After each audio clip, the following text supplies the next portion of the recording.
जय श्री राधे। एक बारी पुनः आप सभी लोगों का इस सप्ताह में स्वागत करता हूँ। तू करता वही है जो तू चाहता है। ईश्वर ने अपने भक्त को कहा, क्या कहा कि तू जो करता वही है, तू करता वही है जो तू चाहता है और होता वही है जो मैं चाहता हूँ। इसीलिए तू कर वही जो तू चाहता है और होगा वही जो मैं चाहूंगा। तो भगवान ये जानते हैं कि होना वही है जो वो चाहते हैं, और वो ये भी जानते हैं कि जो भक्त है वो वही करेगा जो वो चाहता है।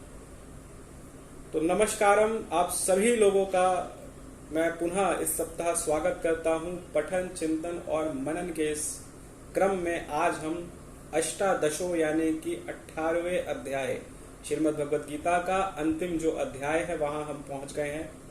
इस अध्याय में जो है पिछले सभी अध्याय, जो अभी तक हमने 17 अध्याय पढ़े हैं, सभी अध्यायों का सार इसमें हमें देखने को मिलता है। इस वजह से ये जो अध्याय है वो थोड़ा सा बाकी अध्याय के तुलना में ये अध्याय जो है वो थोड़ा सा बड़ा अध्याय है। इसी वजह से इस अध्याय को हम दो भागों में समझने का प्रयास करेंगे। भाग एक आज हम पढ़ेंगे और जो भाग दूसरा है वो हम अगले सप्ताह जो है वो श्रीमद् भगवद गीता का देखेंगे और समझेंगे, ताकि आराम से 18वें अध्याय को समझने का प्रयास करें, क्योंकि 18वां जो अध्याय है इसमें सभी अध्यायों का सार छुपा है। तो जरूरी है कि इसको आराम से, इत्मीनान से पढ़ा जाए, समझा जाए। 18वां जो अध्याय है, अष्टादशों अध्याय, अगर मैं संक्षेप में बात करूं तो इस अध्याय में जो है वो जन्म मरण संसार में का जो एक क्रम है उसके बारे में भी है, मोक्ष किसे कहते हैं उसके बारे में भी है, और संन्यास और कर्म योग, कर्मों का संन्यास यानी त्याग करने के लिए क्या क्या उपदेश देना, वो भी इस अध्याय में है। और इसी वजह से इस अध्याय का नाम जो है वो मोक्ष संन्यास योग रखा गया है, जो अष्टादशों अध्याय है।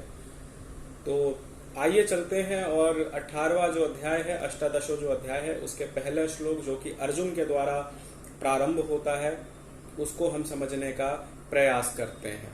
तो पहला जो अध्याय है, पहला 18वां अध्याय का जो पहला श्लोक है वो है संन्यास यसा महाभावो ततम इच्छामि वेदितुम त्यागस्य च ऋषिकेश पृथक केशि निषुदन। अर्जुन बोले कि हे महाभाव, हे अंतर्यामिनी, हे वासुदेव, मैं संन्यास और त्याग के तत्व को पृथक पृथक जानना चाहता हूं, यानी कि अलग अलग जानना चाहता हूं, अर्जुन कहते हैं। तो आगे इसमें श्री भगवान क्या कहते हैं? श्री भगवान कहते हैं कि कामयानम कर्मानम न्यायसम संन्यासम कवा बिंदु सर्व कर्म फलम लगातम प्राहु त्यागतम विषणा। श्री भगवान ने कहा कि कितने ही पंडित जन तो काम्य कर्मों के त्याग को संन्यास समझते हैं तथा दूसरे विचार कुशल पुरुष कर्म के फल को त्याग कहते हैं। कई एक विद्वान ऐसे कहते हैं कि कर्म मात्र दोष युक्त है, इसलिए त्याग देने के योग्य है, और दूसरे विद्वान ये कहते हैं कि यज्ञ दान और तपरूप कर्म त्यागने योग्य नहीं है। हे पुरुषश्रेष्ठ अर्जुन, संन्यास और त्याग, इन दोनों में पहले त्याग के विषय में तू मेरा निश्चय सुन, क्योंकि त्याग सात्विक, राजस और तामस भेद से 3 प्रकार का कहा गया है। ये ऐसा अर्जुन जो है वो, श्री भगवान जो है वो अर्जुन को बताते हैं। आगे कहते हैं कि यज्ञ दान तपरूप कर्म त्याग करने के योग्य नहीं है, बल्कि वह तो अवश्य कर्तव्य है, क्योंकि यज्ञ दान और तप ये तीनों ही कर्म बुद्धिमान पुरुषों का पवित्र करने वाला है। इसलिए हे पार्थ, इन यज्ञ दान और तपरूप कर्मों को तथा और भी संपूर्ण कर्तव्य कर्मों को आसक्ति और फलों का त्याग करके अवश्य करना चाहिए। यह मेरा निश्चय किया हुआ उत्तम मत है, श्री भगवान जो है वो अर्जुन को बताते हैं। आगे कहते हैं कि निषिद्ध और काम्य कर्मों को तो स्वरूप से त्याग करना उचित ही है, परंतु नियत कर्म का स्वरूप से त्याग उचित नहीं है, इसलिए मोह के कारण उसका त्याग कर देना तामस त्याग कहा गया है। और ये मोह का ही जो है वो सारा जो खेल है वो छिपा हुआ है। जो भी आसपास है, जिस भी चीजों से हम जुड़े हुए हैं दोस्तों, और जिस वजह से हमें कहते हैं कि हमारा लगाव है, हम नहीं छोड़ पा रहे हैं, तो ये लगाव कुछ नहीं है, ये सिर्फ मोह है। और मोह ही जो है वो ये जो मैं फिर से कह रहा हूं कि जिस युग में है वो निकृष्ट युग है, और निकृष्ट युग का सबसे बड़ा जो एक तरीके से मैं कहूँ जो कारण है वो यही है कि मोह माया जो है उसमें जो है वो बंधा रहता है। जो भी इंसान है वो इन सब चीजों से बंधा रहता है। इस पर भी मैं बात करूंगा विस्तार पूर्वक, लेकिन अभी आगे चलते हैं। जो कुछ कर्म है वह सब दुख रूपी है, ऐसा समझकर यदि कोई शारीरिक क्लेश के भय से कर्तव्य कर्मों का त्याग कर दे तो वह ऐसा राजस त्याग करके त्याग के फलों को किसी प्रकार नहीं पाता। ऐसा श्री भगवान जो है वो बताते हैं। आगे कहते हैं श्री भगवान इसी में, हे अर्जुन, जो शास्त्र विहित कर्म करना कर्तव्य है इसी भाव से आसक्ति और फल का त्याग करके किया जाता है वही सात्विक माना गया है। समझाते हैं। आगे कहते हैं, जो मनुष्य अकुशल कर्म से तो द्वेष नहीं करता और कुशल कर्म से आसक्त नहीं होता वह शुद्ध सत्व गुण से युक्त पुरुष, संशय रहित बुद्धिमान और सच्चा त्यागी है। क्योंकि शरीरधारी किसी भी मनुष्य के द्वारा संपूर्णता से सब कर्मों का त्याग किया जाना शक्य नहीं है, इसलिए जो कर्म फल का त्यागी है वही त्यागी है जो कहा जाता है।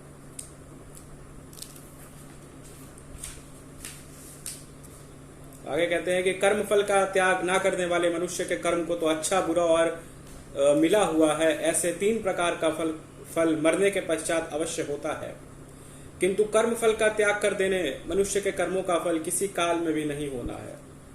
हे महाभाव, संपूर्ण कर्मों को सिद्धि के ये 5 हेतु कर्म अंतः करने के लिए उपाय बताने वाले संख्य शास्त्र में कहे गए हैं, उसको तू मुझसे भली भांति जान। ये बताते हैं श्री भगवान। और आगे कहते हैं कि इस विषय में अर्थात कर्मों की सिद्धि में अधिष्ठान और कर्ता तथा भिन्न भिन्न प्रकार के कारण एवं नाना प्रकार की अलग अलग चेष्टाएं और वैसे ही 5वां हेतु दैव है। श्री भगवान बताते हैं। आगे कहते हैं कि मनुष्य मन, वाणी और शरीर से शास्त्र अनुकूल अथवा विपरीत जो कुछ भी कर्म करता है उसके ये 5 कारण हैं। परंतु ऐसा होने पर जो भी मनुष्य अशुद्ध बुद्धि होने के कारण उस विषय में यानी कर्म के होने में केवल शुद्ध रूप आत्मा को कर्ता समझता है, वह मलिन बुद्धि वाला अज्ञानी यथार्थ नहीं समझता।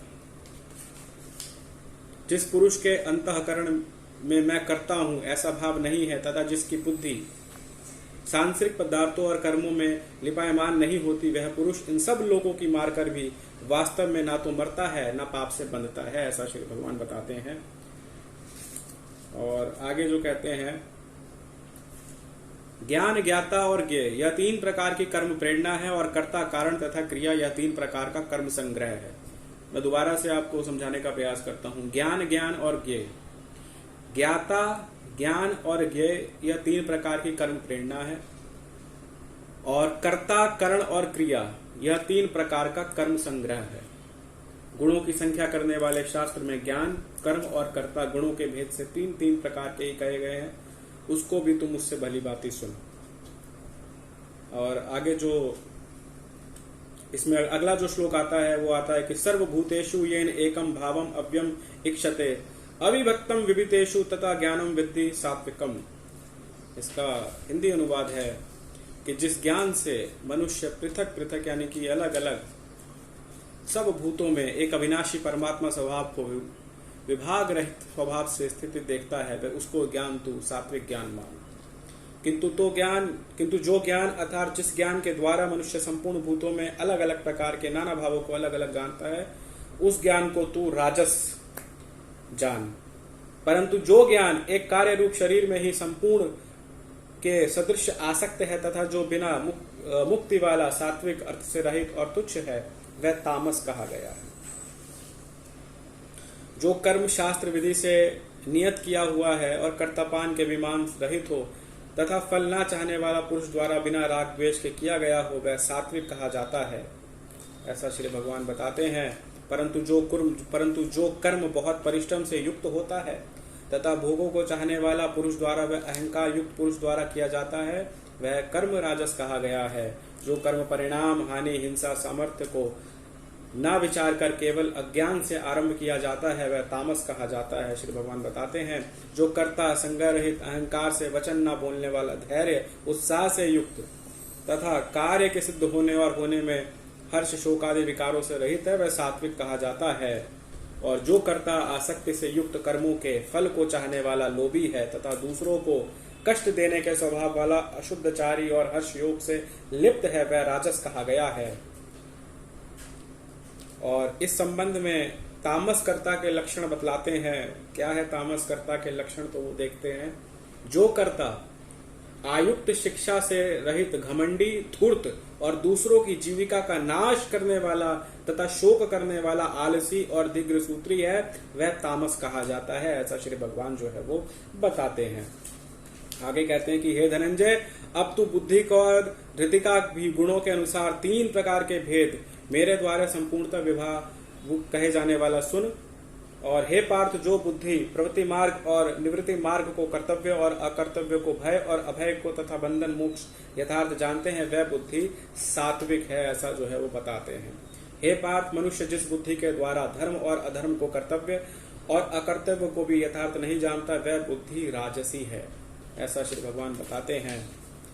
और इसमें आगे कहते हैं कि हे अर्जुन, जो तमोगुण से घिरी हुई बुद्धि अधर्म को भी वह धर्म है ऐसा मान लेती है तथा इसी प्रकार अन्य संपूर्ण पदार्थों को विपरीत मान लेती है, वह बुद्धि तामसी है। हे पार्थ, जिस अव्यभिचारी धारण शक्ति से मनुष्य ध्यान योग के द्वारा मन, प्राण और इंद्रियों को, क्रियाओं को धारण करता है, वह धृति सात्विक है। परंतु हे प्रथापुत्र अर्जुन, फल की इच्छा मनुष्य जिस धारण शक्ति द्वारा अत्यंत आसक्ति धर्म अर्थ कर्मों को धारण करता है, वह धारण शक्ति राजस है। हे पार्थ, दुष्ट बुद्धि वाला मनुष्य जिस धारण शक्ति के द्वारा निद्रा, भय, चिंता और दुखों तथा उन्माद को भी नहीं छोड़ता अर्थात धारण किए रहता है, वह धारण रहित धारण शक्ति तामसी है। ऐसा बताते हैं। और आगे कहते हैं कि हे भरत क्षेत्र, अब 3 प्रकार के सुख को भी तुम उससे सुन ले। जिस सुख में साधक मनुष्य भजन, ध्यान और सेवादि के अभ्यास से रमण करता है और जिससे दुखों के अंत को प्राप्त हो जाता है, जो ऐसा सुख है वह आरंभ काल में यद्यपि विषय के तुल्य प्रतीत होता है, परंतु परिणाम में अमृत के तुल्य है। इसलिए वह परमात्मा विषय के बुद्धि प्रसाद से उत्पन्न होने वाले सुख सात्विक कहा गया है। जो सुख विषय और इंद्रियों के संयोग से होता है, वह पहले भोग काल में अमृत के तुल्य प्रतीत होने पर भी परिणाम विषय के तुल्य है, इसलिए वह सुख राजस कहा गया है। जो सुख भोग काल में तथा परिणाम में आत्मा को मोहित करने वाला है, वह निद्रा, आलस्य और प्रसाद उत्पन्न सुख तामस कहा गया है। पृथ्वी में या आकाश में अथवा देवताओं में तथा इनके सिवा कहीं भी ऐसा कोई भी सत्व नहीं है जो प्रकृति से उत्पन्न इन 3 गुणों से रहित हो। हे परंतप ब्राह्मण, क्षत्रिय, वैश्यों तथा शूद्रों के कर्म स्वभाव से उत्पन्न गुणों के द्वारा विभक्त किए गए हैं। ऐसा श्री भगवान जो है वो बताते हैं, समझाने का प्रयास करते हैं। और आगे कहते हैं कि अंतःकरण का निग्रह करना, इंद्रियों का दमन करना, धर्म पालन के लिए कष्ट सहना, बाहर भीतर से अशुद्ध रहना, दूसरों के अपराधों को क्षमा करना, मन, इंद्रिय, शरीर को सरल रखना, वेद शास्त्र, ईश्वर, परलोक आदि में श्रद्धा रखना, वेद शास्त्रों का अध्ययन करना और परमात्मा के तत्व का अनुभव करना, ये सबके ही ब्राह्मण स्वाभाविक कर्म है। ये सब के सब ही ब्राह्मण के स्वाभाविक कर्म है। ये समझना चाहिए हर किसी को। मैं दोबारा से पढ़ता हूँ इसको कि वेद शास्त्रों का अध्यापन करना, जो मैं अभी कर रहा हूँ आप लोगों के साथ, यही चीज मैं आपके साथ कर रहा हूँ और यही जरूरी है, इसलिए मैं कर रहा हूँ कि वेद शास्त्रों का अध्यापन करना और परमात्मा के तत्व का अनुभव करना, ये सब के सब ही ब्राह्मण के स्वाभाविक कर्म है। जैसा कि इसमें श्लोक भी कहा गया है कि क्षमा, दमा, तपा, शौचम, शांति, आर्जवम एवं च ज्ञानम विज्ञानम आसक्तम ब्राह्मण के स्वभावजम। तो ये जो है वो ब्राह्मण के कर्म है। आगे कहते हैं कि शूर, वीरता, तेज, धैर्य, चतुरता और युद्ध ना भागना, दान देना स्वाभाविक से, ये सब के सभी क्षत्रिय स्वाभाविक कर्म है। शौर्यम, तेजम, धृति, दाक्षम, युद्धे च अपि अपलयानम, दानम, ईश्वर भाव च शास्त्रम कर्म स्वाभजम, ये क्षत्रिय के गुण है। शूरवीरता, तेज, धैर्य, चतुरता, युद्ध से ना भागना, दान देना, ये सब के सब जो है क्षत्रिय के स्वाभाविक कर्म है। ऐसा जो है वो श्री भगवान इसमें जो है वो बताते हैं। और आगे कहते हैं कि खेती, गोपालन, क्रय विक्रय रूप सत्य व्यवहार, ये वैश्य के स्वाभाविक कर्म है तथा सब वर्णों की सेवा करना शूद्र का भी स्वाभाविक कर्म है। तो देखिए किस तरीके से ब्राह्मण के कर्म को समझाया, क्षत्रिय के कर्म को समझाया, वैश्य के कर्म को जो है वो यहाँ पे समझाया है। और आगे देखते हैं इसमें अपने अपने स्वभाव कर्मों से तत्परता से लगा हुआ मनुष्य भगवत प्राप्ति की सिद्धि को प्राप्त हो जाता है। अपने स्वभाव कर्म में लगा हुआ मनुष्य जिस प्रकार से कर्म करके परम सिद्धि को प्राप्त होता है, उस विधि को तू सुन। तो दोस्तों एक बात समझ लीजिए कि हम हर किसी को अपना कर्म करना चाहिए। ब्राह्मण अपना काम करे, क्षत्रिय अपना काम करे, वैश्य अपना काम करे। मैं अपना काम कर रहा हूँ, इसलिए मैं अध्यापन अध्ययन का काम कर रहा हूँ आपके साथ। ये मेरा काम है जो मैं कर रहा हूँ। जिस परमेश्वर से संपूर्ण प्राणियों की, आगे कहते हैं कि जिस परमेश्वर से संपूर्ण प्राणियों की उत्पत्ति हुई है, जिससे यह समस्त जगत व्याप्त है, उस परमेश्वर को अपने स्वभाव कर्मों द्वारा पूजा करके मनुष्य परम सिद्धि को प्राप्त हो जाता है। ये भी हमारा काम ही है कि यथा प्रवृत्ति भूतानम येनम सर्वम इदम ततम स्वकर्मा तथा अभ्यर्थ सिद्धि विदंती मानवा। आगे कहते हैं कि अच्छी प्रकार आचरण किए हुए दूसरे के धर्म से गुण रहित भी अपना धर्म श्रेष्ठ है, क्योंकि स्वभाव से नियत किए हुए स्वधर्म कर्मों का करता है, मनुष्य पाप को नहीं प्राप्त होता। आगे कहते हैं इसमें, अतएव हे कुंती पुत्र, दोष युक्त होने पर भी सहज कर्म को नहीं त्यागना चाहिए, क्योंकि धुएं से अग्नि की भांति सभी कर्म किसी न किसी दोष से युक्त है। और आगे कहते हैं कि सर्वत्र आसक्ति रहित बुद्धि वाला और जीते हुए अंतःकरण वाला पृथक सांख्य योग के उस पर नैकर्म सिद्धि को प्राप्त होता है, और जो कि ज्ञान योग की परानिष्ठा है, उस नैक्य सिद्धि को जिस प्रकार से प्राप्त होकर मनुष्य ब्रह्मा को प्राप्त होता है, उस प्रकार के कुंती पुत्र तू संक्षेप में ही मुझसे समझ। तो ये थोड़ा सा बड़ा अध्याय है। आगे कहते हैं कि विशुद्ध बुद्धि से युक्त तथा हल्का सात्विक नियमित भोजन करने वाला, शब्दादि विषयों का त्याग करना, एकांश शुद्ध देश का सेवन करने वाला, सात्विक धारण शक्ति के द्वारा अंतःकरण इंद्रियों का संयम करके मन वाणी शरीर के वश में करने वाला, राग द्वेष सर्वथा नष्ट करने वाला, अहंकार बल घमंड आदि काम क्रोध परिग्रह त्याग करके नियंत्रण ध्यान योग के रहने वाला, शांति युक्त पुरुष सचिनंदन ब्रह्मा में अग्नि भाव से स्थित होकर प्राप्त होता है। ये सब जो है श्री भगवान समझाते हैं। और आगे कहते हैं कि फिर वह ब्रह्मा में एक ही भाव स्थित प्रसन्न करने वाला योगी ना किसी के लिए शोक करता है, ना किसी का आकांक्षा ही करता है। ऐसा समस्त प्राणियों में स्वभाव वाला योगी मेरी परा भक्ति को प्राप्त होता है, ऐसा श्री भगवान जो है वो बताते हैं। और आगे कहते हैं कि उस परा भक्ति के द्वारा वह मुझ पर परमात्मा को मैं जो हूँ, जितना हूँ ठीक वैसा तत्व से जान लेता है। उस भक्ति से मुझको तत्व से जानकर तत्काल ही मुझ में प्रविष्ट हो जाता है। मेरा परायण हुआ कर्मयोगी तो संपूर्ण कर्मों को सदा करता हुआ मेरा कृपा से सनातन अविनाशी परमानंद को प्राप्त हो जाता है, ऐसा समझाते हैं। और आगे कहते हैं कि सब कर्मों को मन में मुझ में अर्पण करके सम बुद्धि रूप योग को अवलंबन करके मेरे पारायण और निरंतर मुझ पर चित्त वाला हो, ऐसा जो है वो श्री भगवान जो है वो समझाते हैं। और आगे कहते हैं कि उपयुक्त प्रकार से मुझ में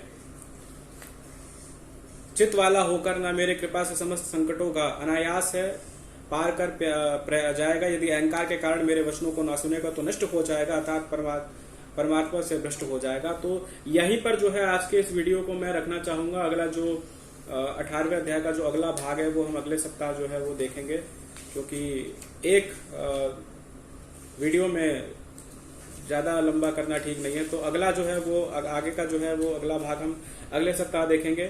उम्मीद करता हूँ आपको अच्छा लगा होगा। हम मिलेंगे आपसे अगले सप्ताह 18वें अध्याय के 18वें अध्याय के भाग दूसरे को। और फिर से मैं कह रहा हूँ कि ये जो अध्याय है ये महत्वपूर्ण है, इसलिए कि इस अध्याय में सभी अध्यायों का जो है वो सार है।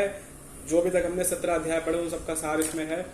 तो अगला जो भाग है हम अगले सप्ताह देखेंगे, और अगले सप्ताह श्रीमद् भगवद गीता के 18वां अध्याय 18वें अध्याय का जो है वो पूर्ण रूप से जो है हम समझ लेंगे। पूरी जो 18वां अध्याय है हम बहुत अच्छे से समझ लेंगे। और इसी वजह से मैं 2 भाग में कर रहा हूं, ताकि कोई भी जो बात है वो हम लोगों से स्किप ना हो सके, कोई बात हमसे जो है वो छूटे ना। इसलिए मैं 2 भागों में समझाने का समझने का प्रयास कर रहा हूं।